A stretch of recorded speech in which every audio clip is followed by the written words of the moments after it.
తల్లికి వందనం. నిన్నటి నుంచి ఆంధ్రప్రదేశ్లో ఎక్కువగా నడుస్తున్న చర్చ తల్లికి వందనం గురించే. డబ్బులు పడ్డ వాళ్ళు కొంతమంది, మాకు డబ్బులు పడలేదన్న వాళ్ళు కొంతమంది. కాబట్టి డబ్బులు పడకపోతే కనుక ఏవే ఇబ్బందులతో డబ్బులు పడలేదో చాలామంది చాలా కారణాలు అయితే చెప్తున్నారు. ఏదో కరెంటు బిల్లు ఎక్కువ వచ్చిందని చెప్పేసి మాకు డబ్బులు వేయలేదు, లేకపోతే ఎప్పుడో గతంలో మేము ఏదో కొనుక్కున్నాం దానివల్ల మాకు డబ్బులు వేయలేదు.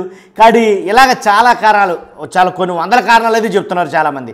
కాబట్టి అలాంటి కారణాలతోటి డబ్బులు పడకపోతే కనుక ఈ రకంగా చేయండి మీకు డబ్బులు పడతాయి అని నారా లోకేష్ గారు చెప్తున్నారు.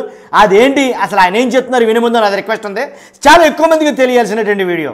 ఎందుకంటే చాలామందికి డబ్బులు పడలేదు కాబట్టి వాళ్ళందరికీ చేరాల్సిన వీడియో కాబట్టి మీ బాధ్యతగా చూసిన ప్రతి ఒక్కరు లైక్ చేయండి. లైక్ చేస్తే ఎక్కువ మందికి ఈ వీడియో షేర్ అవుతుంది, ఎంతో కొంతమందికి ఉపయోగపడుతుంది ఈ వీడియో, అందరికీ ఉపయోగపడే వీడియో కాబట్టి లైక్ చేయండి, అలాగే షేర్ చేయండి. మీరు కొత్తగా మన ఛానల్ చూస్తే పక్కాగా సబ్స్క్రైబ్ చేయండి. మీ అమూల్యమైన అభిప్రాయాన్ని కామెంట్ రూపంలో తెలియజేయండి. మీకు డబ్బులు ఎందుకు పడలేదు, పడితే పడ్డాయా లేదా అనేది కామెంట్ చేయండి. కాబట్టి డబ్బులు పడకపోతే కనుక ఎలా చేయండి అని లోకేష్ గారు చెప్తున్న మాటను ఒకసారి విందాం. ఎలా చేస్తాం అని కూడా చెప్తాం జరిగింది. ఇక్కడున్న ప్రజలందరూ కూడా నేను కోరేది ఒకటే, అర్హులు ఎంతమంది ఉన్నా ఇచ్చేదానికి కూటమి ప్రభుత్వం సిద్ధంగా ఉంది. ఒకవేళ మీకు ఈ నిధులు ఇంకా మీ అకౌంట్లో జమ కాకపోతే అంటే ఇంకా ప్రక్రియ జరుగుతుంది. ఈరోజు రేపెల్లుండి కూడా డబ్బులు పడితే అకౌంట్లో నెక్స్ట్ వీక్ నుంచి అంటే మండే నుంచి వాళ్ళ అకౌంట్లో నిధులు జమ కాకపోతే జూన్ 26 వరకు సమయం ఇస్తున్నాం.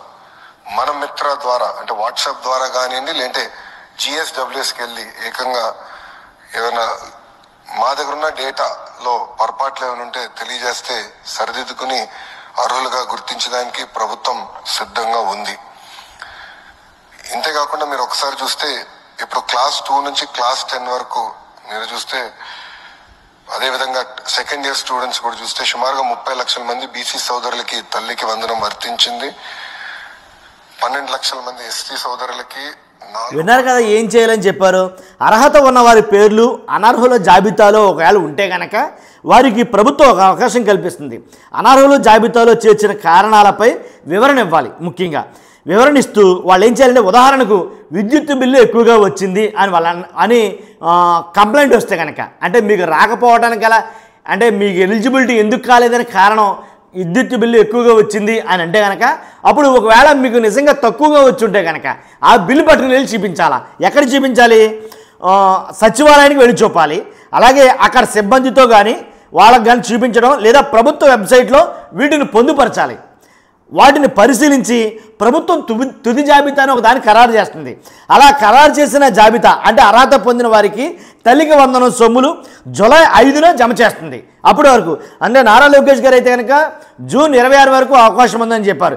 కాబట్టి అనర్హుల జాబితాలో రోజు కూలీ చేసుకునే వాళ్ళు కూడా చాలామంది, అనర్హుల జాబితాలో రోజు కూలి పనికి వెళ్ళే వాళ్ళు కూడా చాలామంది కరెంటు బిల్లులు ఎక్కువగా ఉన్నాయి, కరెంటు బిల్లు ఎక్కువగా వచ్చాయి అని వాళ్ళకి 300 యూనిట్లు కరెంటు వాడారని, అలాగే ఆదాయ పన్ను కడుతున్నారని ఆ లిస్టులోంచి పేర్లు తొలగించారు. కాబట్టి వాళ్ళందరికీ న్యాయం జరగాలంటే కనుక జూన్ 26 వరకు ఒకవేళ నిజంగా మీకు కరెంటు బిల్లు తక్కువ వచ్చిండి దాంట్లో లిస్టులో ఎక్కువ వచ్చిందని ఉంటే కనుక ఆ కరెంటు బిల్లు పట్టుకుని వెళ్ళి సచివాలయంలో చూపిస్తే చాలు, వాళ్ళు కంప్యూటర్లో నమోదు చేస్తారు. నమోదు చేసిన తర్వాత మీకు జూన్ 5న ఆ అమౌంట్ అనేది జమ చేస్తారని చెప్పేసి నారా లోకేష్ గారు చెప్పడం అయితే జరిగింది. కాబట్టి ఇలాగ ఎంతమంది అయితే ఉన్నారో, ఇలాంటి వాళ్ళు ఎంతమంది అయితే ఉన్నారో వాళ్ళందరూ కూడా ఈ విధానాన్ని అంటే దీన్ని వాడుకోవాలని చెప్పేసి నారా లోకేష్ గారు చెప్పడం జరిగింది. చూస్తున్నా మీరు అంతా కూడా. ఫస్ట్ అయితే కనుక లైక్ చేయండి, ఈ ఇన్ఫర్మేషన్ చాలామందికి తెలియాల్సింది కాబట్టి.